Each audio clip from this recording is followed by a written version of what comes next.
நண்பர்களே வணக்கம். நான் உங்கள் GK electricals Gopi and my குட்டி பையன் முகிலன்.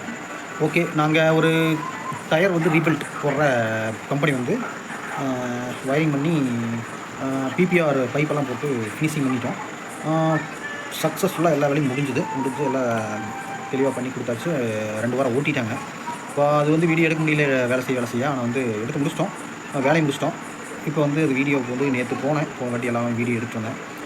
பர்ஃபெக்டாக எல்லாமே ஓடிட்டுருக்கு, ஒன்றும் பிரச்சனை இல்லை. சரி, இப்போ உள்ளே வந்து எப்படி என்னென்ன போட்டிருக்கோம் அப்படிங்கிறது வந்து நம்ம போய் பார்க்கலாம். வாங்க வீடியோக்குள்ள போகலாம்.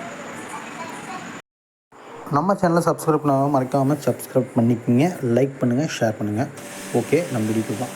இப்போ வந்து பார்த்திங்கன்னா இதுக்கு 4 pole MCB தான் வச்சுருக்கோம். இதுக்கு வந்து 6 square mm வந்து கேபிள் போட்டிருக்கோம். 4 core 3 core போதும், ஆனால் வந்து எக்ஸ்ட்ரா நம்ம வந்து 4 core போட்டிருக்கோம். அதுவாக வந்து பார்த்திங்கன்னா பிபிஆர் பைப் போட்டிருக்கோம். 1.25 சைஸ் பைப் தான் போட்டிருக்கோம்.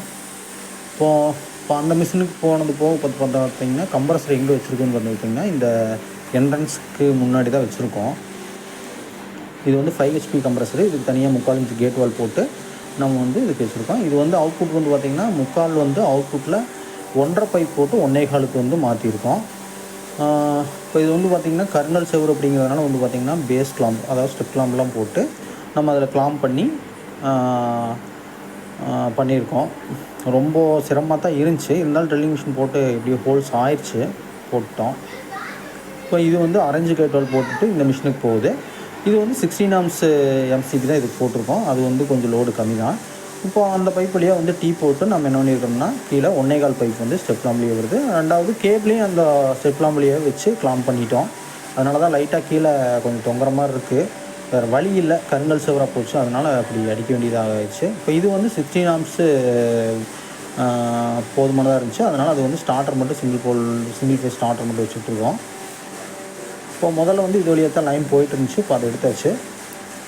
இப்போ நம்ம வந்து பேனர் போர்டு யூஸ் பண்ணியிருக்கோம். இது வந்து பார்த்திங்கன்னா உங்களுக்கு 6 அவுட்புட் வர மாதிரி கொடுத்துருக்குது. எல்லாமே 100 amps சுவிட்சு போட்டிருக்கோம். அதுபோக இதுக்கு சேஞ்ச் ஓவரும் இருக்குது. ஜென்ரேட்டருக்கு நாளைக்கு வச்சாங்க அப்படின்னாலும் வந்து யூஸ் பண்ணிக்கிற மாதிரி ஈபிக்குமே ஜென்ரேட்டருக்கும் மாற்றிக்கிற மாதிரி ஆப்ஷனும் இருக்குது. அதுபோக மெயின் லைன் வந்து நம்ம கீழே வந்து காரைக்கு மேலேயே வச்சு கிளாம்ப் பண்ணி இந்த ஜன்னலுக்கு வெளியே தான் சர்வீஸ் இருக்குது, 3 phase சர்வீஸு. அதில் நம்ம கனெக்ட் பண்ணியாச்சு. இதில் வந்து மெயினாக பார்த்திங்கன்னா இதில் இந்த இப்போ மோட்டர் தெரியுதுல்லங்க, இந்த மோட்டர் இது வந்து சேம்பரும்போம், இதுதான் வந்து மெயின். இது வந்து ஆம்ஸ் ரேட்டிங் வந்து பார்த்திங்கன்னா 15 amps பக்கமாக இருக்குது. சரி, ஓகே நண்பர்களே, நன்றி, வணக்கம். அடுத்த வீடியோவில்